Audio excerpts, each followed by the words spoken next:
तस्वीर आप तक पहुंचाते हैं। वायनाड से जुड़ी ये तस्वीर है जहां पर प्रियंका गांधी वाड्रा जो है रोड शो के लिए पहुंच चुकी हैं और इसके बाद नामांकन की वो तस्वीर भी सामने आएगी जो कि उपचुनाव को लेकर है। दरअसल ये सीट राहुल गांधी के छोड़ने के बाद खाली हो गई। ऐसे में प्रियंका गांधी जो है सीट से अपना नामांकन दाखिल करेंगी। उनके साथ खुद राहुल गांधी भी मौजूद है। इन्हीं तस्वीरों के साथ जानकारी पहुंचा दें कि उपचुनाव 13 नवंबर को होंगे और साथ ही जो काउंटिंग होगी वो 23 नवंबर को होंगी, यानी कि नतीजे सामने आ जाएंगे। लेकिन आज की ये तारीख यहां पर तय की गई थी नामांकन दाखिल करने की और साथ ही रोड शो को लेकर, क्योंकि रोड शो के जरिए वो शक्ति प्रदर्शन भी सामने आता है जो एक बार फिर से दमखम भरती हुई कांग्रेस के खेमे के जरिए सामने नजर आ रही है। दरअसल ये जो तस्वीर आप देख रहे हैं ये वायनाड में मौजूद कलपेट्टा की है जहां पर रोड शो की ये पूरी तैयारियां पहले से कर ली गई थी, क्योंकि वायनाड सियासी लहजे से कांग्रेस का एक बड़ा गढ़, राहुल गांधी का एक बड़ा गढ़, एक अच्छी साख। और ऐसे में राहुल गांधी ने जब ये सीट यहां पर छोड़ी, प्रियंका गांधी का चुनाव यहां पर किया गया। आज नामांकन दाखिल वो करेंगी, इसी के बाद नामांकन की वो प्रक्रिया भी सामने आएंगी। लेकिन उससे पहले ये रोड शो, और ये रोड शो बताने के लिए काफी है कि कांग्रेस के खेमे में उत्साह भी है, आत्मविश्वास भी है और साथ ही साथ कांग्रेस से जानती है कि वायनाड जो है वो उसके लिए कितना ज्यादा खास हो जाता है इस पूरे सियासी माहौल में। 13 नवंबर क्योंकि चुनाव यहां पर होना है, अभी तो प्रचार प्रसार की वो बड़ी तस्वीर भी नजर आएगी और 23 नवंबर को मतगणना होगी, यानी कि काउंटिंग की भी तस्वीर नजर आएगी। तो राहुल गांधी अमेठी और वायनाड लोकसभा से जिस तरह से जीत उन्होंने हासिल की थी, केरल की वायनाड सीट खाली की, प्रियंका गांधी वाड्रा को ये यहाँ पर दी गई और प्रियंका गांधी पहली बार चुनावी राजनीति में देखिए पूरी तरह से उतरी हुई है। नीरज हमारे सहयोगी ज्यादा जानकारी के साथ। नीरज, वो खास बड़े बड़े राजनीतिक पॉइंट बताइए यहाँ पर, क्योंकि पहली बार प्रियंका गांधी वाड्रा पूरी तरह से राजनीति में उतरी हुई है। देखिए, सबसे महत्वपूर्ण बात यह कि पहले पॉइंट ये है प्रियंका गांधी को लेकर कि गांधी परिवार का एक दूसरा सदस्य चुनावी राजनीति में उतर रहा है वायनाड से।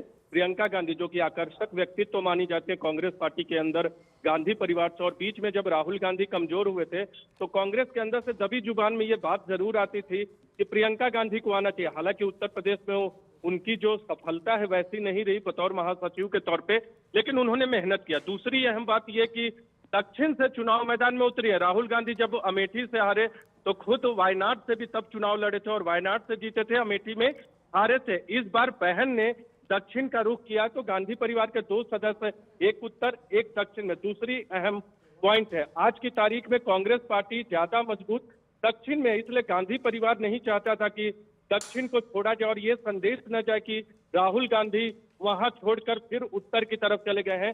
तो गांधी परिवार ने राजनीतिक तौर पर इसे साधा है कि दक्षिण की एक सीट से कांग्रेस पार्टी जरूर रहे, खासकर गांधी परिवार का सदस्य। और प्रियंका गांधी के लिए इससे अच्छी सीट कोई दूसरी नहीं हो सकती थी जहां आज की तारीख में कांग्रेस मजबूत है। केरल में कांग्रेस मजबूत है, तमिलनाडु में भी अलायंस के साथ, डीएमके के साथ अच्छी सीटें कांग्रेस पार्टी को आई थी। तो दोनों राज्य बहुत अच्छे थे। तो वायनाड से प्रियंका गांधी चुनावी सियासत में उतरी है। रोड शो जो आपको दिख रहा है नामांकन से पहले का, आपसे थोड़ी देर बाद प्रियंका गांधी नामांकन दाखिल करेंगी और फिर चुनाव प्रचार का दौर शुरू होगा। वायनाड में राहुल गांधी ने अच्छे वोटों से जीत दर्ज किया था, तो सवाल ये भी उठ रहा है कांग्रेस के अंदर कि क्या उस रिकॉर्ड को भी तोड़ेंगी प्रियंका गांधी। और पार्टी को ये उम्मीद है कि जो जनता का प्यार या सहयोग यहां पर मिला राहुल गांधी को, ठीक वही सहयोग प्रियंका गांधी वाड्रा को भी मिले। नीरज, बनाए रखिएगा अपनी नजर इस तस्वीर पर, आगे भी आपके जरिए दर्शकों तक जानकारी पहुंचाएंगे। फिलहाल शुक्रिया।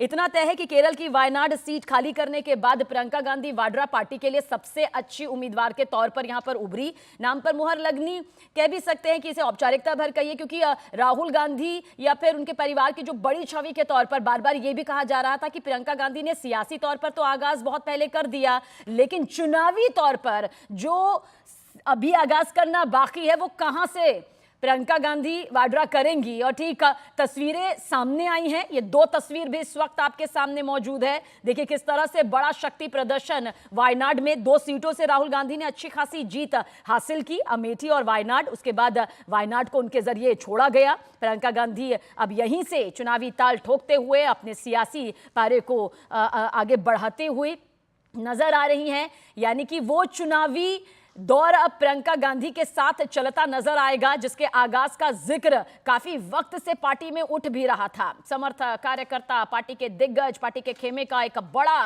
हिस्सा यह चाहता था कि प्रियंका गांधी वाड्रा जो हैं वो अब चुनावी मैदान में बतौर उम्मीदवार जनता के सामने जनप्रतिनिधि बनकर ताल ठोकती हुई नजर आए। ऐसे में चुनावी पारी का यह बड़ा आगाज यहां पर कहा जा सकता है। इसमें कोई दो राय नहीं कि वायनाड जो है वो हमेशा से एक साख का सवाल यहां पर रहा है। वायनाड की जनता ने जिस तरह से राहुल गांधी को अपना सहयोग दिया, अपना समर्थन यहां पर दिया, अब पार्टी को उम्मीद है कि ठीक वही सहयोग और वो जो समर्थन है वो प्रियंका गांधी वाड्रा के खेमे में भी आएगा, उन्हें भी यहां पर मिलेगा। और पहली बार चुनावी राजनीति में प्रियंका गांधी वाड्रा का उतरना क्या कांग्रेस को वो मजबूती देगा जिसकी कांग्रेस उम्मीद यहां पर कर रही है? क्योंकि कांग्रेस ये चाहती है कि अब पार्टी में किसी भी तरह की कोई फूट सामने ना आए, वो एकजुटता सामने आए। पार्टी ने जो पिछले कुछ सालों में सहा है, जो जनाधार अपना कमजोर यहां पर हुआ है, उसे दोबारा से पाया जा सके जनता के उसी विश्वास के साथ।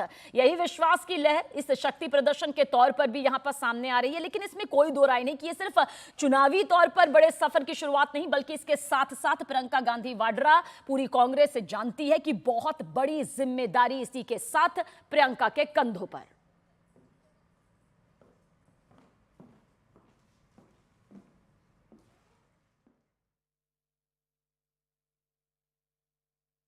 कोई भी हो